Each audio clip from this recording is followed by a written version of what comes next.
With a thin crust of rock surrounding a dense iron core, there's more to Mercury than there first appears. Temperatures on the heavily cratered surface range from around 450 degrees Celsius down to minus 180, and there are signs of past volcanic activity. Mercury has been visited twice, first in 1974 by NASA's Mariner 10 probe and some 40 years later by Messenger, which spent 4 years in orbit. Messenger mapped the surface and even discovered strong evidence for water ice in shaded craters. But the mission also raised new questions about this mysterious planet, questions the BepiColombo orbiters will be trying to answer. The big step forward for BepiColombo is the fact that we have 2 spacecraft, the European Space Agency spacecraft, which is designed to look at the surface of the planet and to study the planet in detail, and the second spacecraft is designed to look at the environment, and so having 2 spacecraft will enable us to do a great deal of new science compared to the previous missions.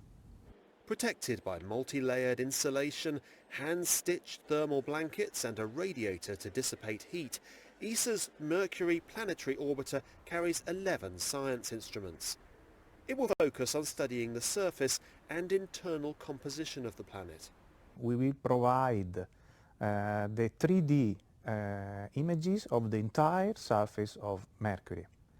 And then there will be a global mapping with a spectrograph for the composition.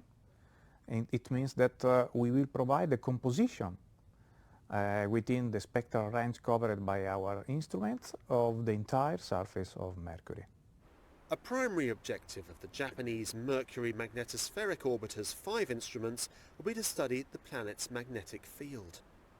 The combined data from the orbiters will enable scientists to build up a picture of the magnetic bubble or magnetosphere surrounding the planet and the influence of charged particles from the sun, known as the solar wind. With BepiColombo, with a 2-satellite approach, we have one satellite, the MMO, sitting in the solar wind, and the other one is inside the magnetosphere, so you can see what is coming towards the magnetosphere and what is driving changes within the magnetosphere.